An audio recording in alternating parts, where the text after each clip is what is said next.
I'm Zero Snake, and animation is my passion.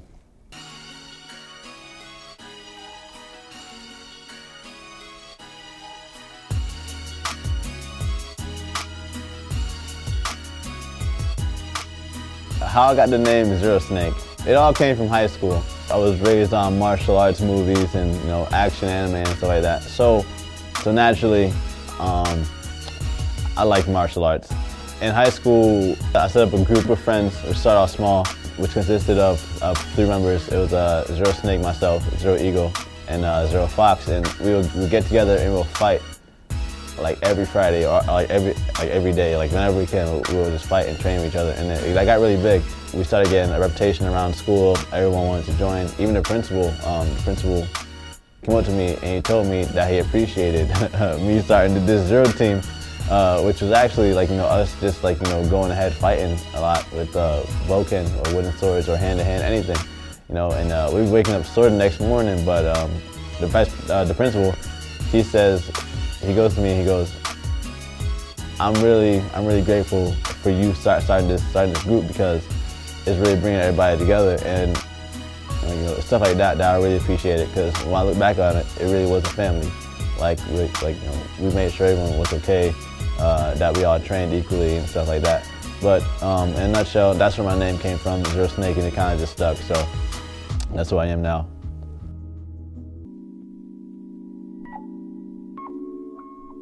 In elementary, art was my favorite subject. I was always drawing on something, drawing on a notebook, drawing on anything.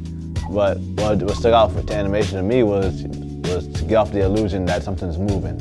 And I wanted to break that down, how it works. At a young age, I got introduced to Microsoft Paint, and at the time, that was really huge, to be able to draw something digitally.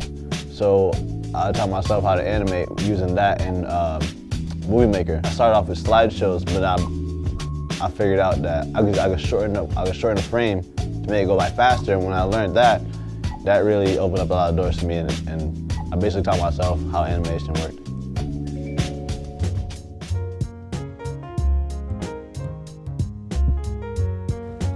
Some of the first animations that I made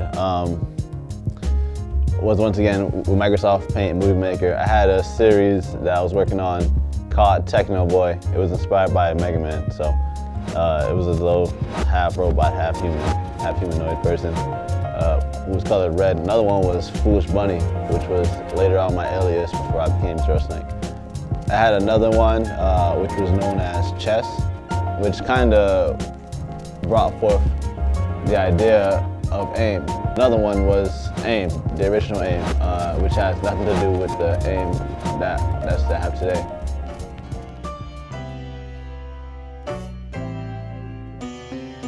When I grew up, I was watching a lot of Cartoon Network and Nickelodeon, all the classics and stuff like that. Looney Tunes, they were there, but what really got me going and what really made me stop and think, how is this made, was when I got introduced to overseas animations such as Speed Racer and Gundam and Beyblade and Tenchi Muyo. But what really did it was Akira Toriyama's Dragon Ball Z.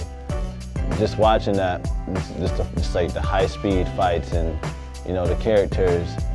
That was the first time that I really remember pausing the VHS and just drawing the characters, drawing the pose, and then keep on pausing, because I wanted to draw that character so much, and that taught me a lot.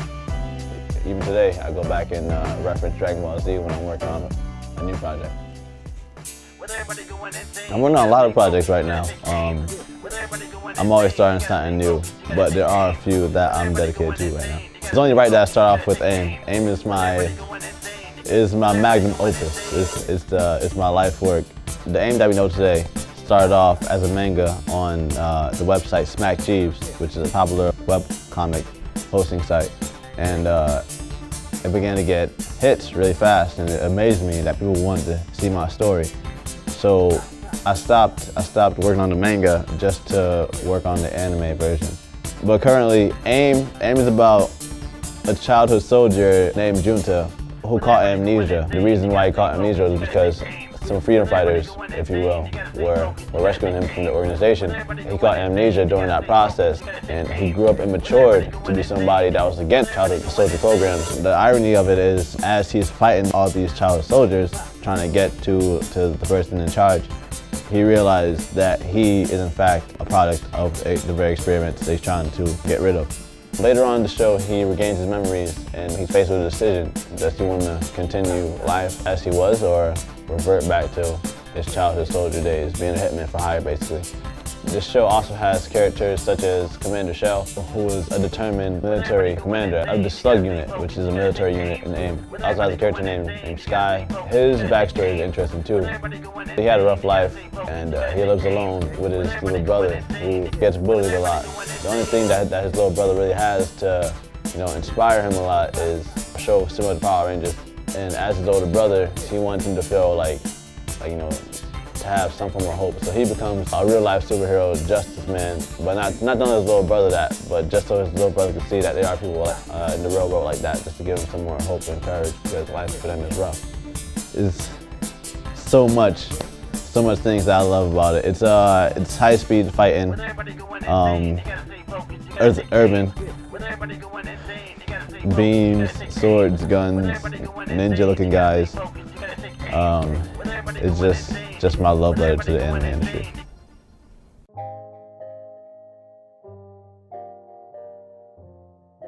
After a long period of time, AIM left me exhausted, and it was taking forever to release, a good piece of animation. So I started a smaller project that I call ZSC, or Zero Snake City. It was just a combination of shorts and randomness that's fast for me to make, and I just love pushing them out there. It's tons of funny stuff. Sword Keeper is another short that I'm working on. I got the idea for this while watching the really classic Japanese series, Zatoichi. After seeing that, I thought about it, what happens to a samurai sword after that person's cut down? So I came up with somebody that looks pretty raggedy, kind of like a vagabond almost, who goes around, stealing swords, and that's why his name is Sword Keeper. He doesn't really have another name that I really refer to him as. It's basically about Sword Keeper. He gets greedy and decides to grab someone's really valuable sword, and this sword makes a lot of trouble for him. It makes him wanted because that sword was gifted to the shogunate. And there's another sword thief out there known as Onizuka, who is Sword Keeper's childhood friend, and they both fighting over the same sword. So that's basically the premise of the story. I also started an art book showing a lot of behind-the-scenes things, such as some of my storyboards, my character concepts, even the ones that I didn't put inside the animation. Some of my background work and just breaking down what makes a shot work, because it's not easy to put together a really good-looking shot that makes you go, wow, how did they do this? So that's another project I'm working on. When I was in Egypt, I had realized that, that's an anime person over there. That's an anime sticker over there. They had all these anime references, but they didn't understand what anime was really. So I went over there and I began tutoring animation, and they were really interested in somebody that could tutor animation. So I made commercials for a company. I did some one-on-one private lessons. Now that I came back to the U.S., I'm offering workshops at local libraries, one-on-one sessions with kids.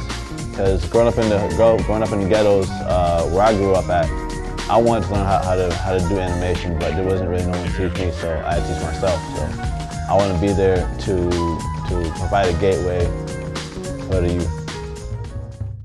Being a woman in the Army, it wasn't easy, so I had to really learn how to do things that I wanted to do, like 3D shots or 3D environments. So I started using programs such as Unity, 3ds Max, and other couple of 3D programs.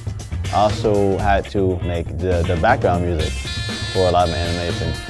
I had to teach myself all these aspects, backgrounds. I had to really drill myself. What was my background lacking? If you look at some of my earlier animations and some of my newer ones, you will definitely see that like I came a long way, and I understand the composition. Man, I had to do a lot of stuff as an army. Storyboards, character design, even voice acting. Not an easy job. It's not an easy job, but I do inspire, and I do suggest that other people get to express themselves and don't let anything hold them back. Not having XYZ members doesn't mean that you can't have a successful project that turn heads. So, man, just don't stop. It sounds cheesy, but don't stop on your dreams. Yeah, so I'm Zero Snake, and I'm always working on new projects, so keep an eye out.